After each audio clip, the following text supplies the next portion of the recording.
தமிழொலி நேயர்களுக்கு வணக்கம். இன்றைய இரவு நேர பிரதான செய்திகள். முதலில் தலைப்பு செய்திகள்.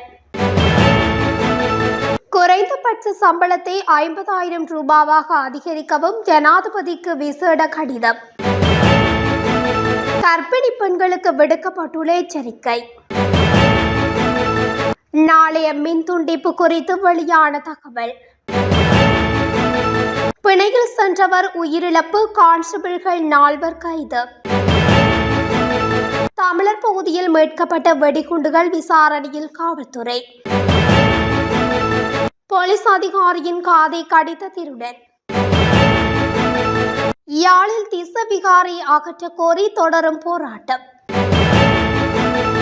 தெற்கு அதிவேக நெடுஞ்சாலையில் வீதியை விட்டு விலகி விபத்துக்குள்ளான பாரவூர்தி.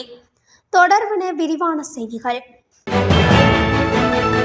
எதிர்வரும் வரவு செலவு திட்டத்தில் பொதுத்துறை மற்றும் தனியார் துறை ஊழியரின் குறைந்தபட்ச சம்பளத்தை 50,000 ரூபாவாக அதிகரிக்கவும், அரசு ஊழியர்களுக்கு 20,000 ரூபாவுக்கு குறையாத சம்பள அதிகரிப்பை வழங்கவும் சட்டங்களை இயற்றுமாறு பொது சேவை தொழிற்சங்க கூட்டமைப்பு வலியுறுத்தியுள்ளது.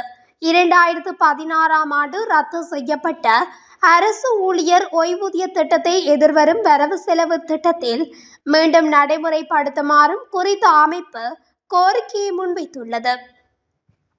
தொழிற்சங்க கூட்டமைப்பின் பொதுச் செயலாளர் PS சாந்தப்பிரிய ஜனாதிபதிக்கு இது தொடர்பில் கடிதம் ஒன்றையும் அனுப்பியுள்ளார்.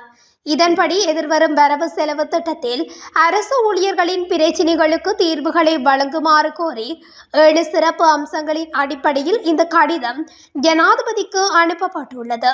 பொது ஊழியர்களின் சம்பளத்தில் உள்ள ஏற்றத்தாழ்வுகளை நீக்கவும், பொது ஊழியர்களின் கொடுப்பனவுகளை அதிகரிக்கவும், பொது சொத்து விற்பனையை நிறுத்தவும், வரவிருக்கும் வரவு செலவு திட்டத்தில் நடவடிக்கை எடுக்கவும், பொது சேவையில் ஆட்சேர்ப்பு மற்றும் பதவி உயர்வுக்கான உள்ளிட்ட விரிவான திட்டத்தை தயாரிக்குமாறும் அமைப்பானது ஜனாதிபதியிடம் கோரிக்கை விடுத்துள்ளது.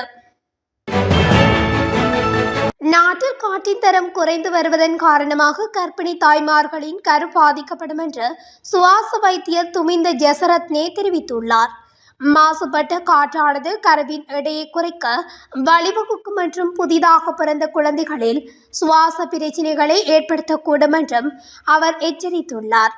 மேலும் சிசு இறந்த நிலையில் பிறக்க வாய்ப்புள்ளதாக அவர் குறிப்பிட்டுள்ளார். வைத்தியசாலைகளில் வெளிநோயாளர் பிரிவுகளுக்கு வருகை தரும் நோயாளிகளில் 40% சுவாச பிரச்சினைகளால் பாதிக்கப்படுவதாகவும் ஜெசரத்னே தெரிவித்துள்ளார். இந்த நிலையில் பேராதனை மற்றும் ஸ்ரீ ஜெயவர்தனபுர பல்கலைக்கழகங்கள் ஆகியவை தற்போது நாட்டில் ஏற்பட்டிருக்கும் காற்று மாசுபாட்டின் தாக்கம் குறித்து ஆய்வொன்றை நடத்தி வருகின்றமை குறிப்பிடத்தக்கது. நாளை அமல்படுத்தப்படும் மின் விநியோக துண்டிப்பு குறித்து நாளை காலை அறிவிக்கப்படும் என இலங்கை மின்சார சபை தெரிவித்துள்ளது. நுரைச்சோலை மின் உற்பத்தி நிலையம் தற்போது மீட்டெடுக்கப்பட்டு வருவதால் மின் விநியோக துண்டிப்பு குறித்து இறுதி முடிவு எடுக்கப்படும் என்று இலங்கை மின்சார சபையின் ஊடக பேச்சாளர் தம்மிக்க விமலரத்ன தெரிவித்தார். அதேவேளை கடந்த ஞாயிற்றுக்கிழமை நாடு முழுவதும் ஏற்பட்ட திடீர் மின்தடை காரணமாக நுரைச்சோலை மின் உற்பத்தி நிலையமும் செயலிழந்தது. இதன் விளைவாக தேசிய மின் கட்டமைப்பு சுமார் 300 மெகாவாட் மின்சாரத்தை இழந்தது. இந்நிலையில் பௌர்ணமி தினம் காரணமாக இன்று மின் விநியோக துண்டிப்பு அமல்படுத்தப்பட மாட்டாது என மின்சார சபை அறிவித்துள்ளது. வாதுவை போலீசாரால் கைது செய்யப்பட்ட ஒருவர் போலீஸ் பிணையில் விடுவிக்கப்பட்டு வீடு திரும்பிய நிலையில் திடீரென இரத்த வாந்தி எடுத்து உயிரிழந்துள்ளார். குறித்த நபர் சுகவீனமடைந்து வைத்தியசாலையில் அனுமதிக்கப்பட்ட பின்னர் உயிரிழந்துள்ளார். இதனை அடுத்து உறவினர்கள் போராட்டம் நடத்தியதை அடுத்து சம்பவம் தொடர்பில் அந்த போலீஸ் நிலையத்தின் 4 கான்ஸ்டபிள்கள் கைது செய்யப்பட்டுள்ளனர். மட்டக்களப்பு கரடியனாறு காவல்துறை பிரிவில் உள்ள ஈரலக்குளம் முற்றும் அம்பவத்தை பிரதேசத்தில் கைவிடப்பட்டிருந்து கைக்குண்டு ஒன்றும் RPG ரக குண்டு ஒன்று உட்பட 2 குண்டுகள் மீட்கப்பட்டுள்ளன. குறித்த கைக்குண்டுகள் இன்று கரடியனாறு போலீசாரால் கைப்பற்றப்பட்டுள்ளன. காவல்துறையினருக்கு கிடைத்த தகவலின் ஒன்றின் பிரகாரம் குறித்த 2 பிரதேசங்களின் காட்டை அண்டிய பகுதியில் கைவிடப்பட்டிருந்த 2 குண்டுகள் காவல்துறையினரால் மீட்கப்பட்டுள்ளது. இந்த நிலையில் மீட்கப்பட்ட குண்டுகளை நீதிமன்ற அனுமதியை பெற்று செயலிழக்க செய்யும் நடவடிக்கை காவல்துறையினரால் மேற்கொள்ளப்பட்டு வருகின்றது. அத்தோடு குண்டுகள் தொடர்பான மேலதிக விசாரணைகள் மேற்கொள்ளப்பட்டு வருவதாகவும் போலீசாரால் தெரிவிக்கப்பட்டுள்ளது.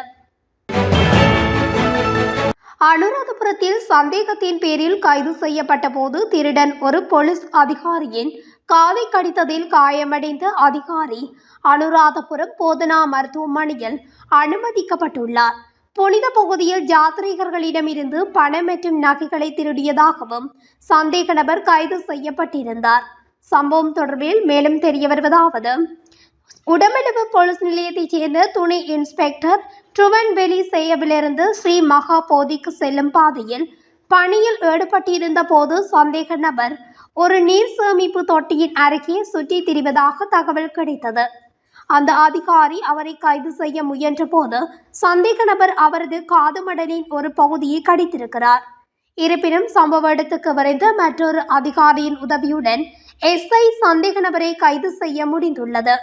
சந்தேக நபர் அனுராதபுரம் சங்கமித்த மாவட்டத்தைச் சேர்ந்தவர் என்றும் குற்றவியல் மிரட்டல், ஒரு போலீஸ் அதிகாரிக்கு கடுமையான காயங்களை ஏற்படுத்துதல் மற்றும் போலீசாரின் கடமைகளுக்கு இடையூறு விளைவித்தல் ஆகிய குற்றச்சாட்டுகளின் பேரில் நீதிமன்றத்தில் ஆஜர்படுத்தப்படுவார் என்றும் போலீசார் தெரிவித்தனர்.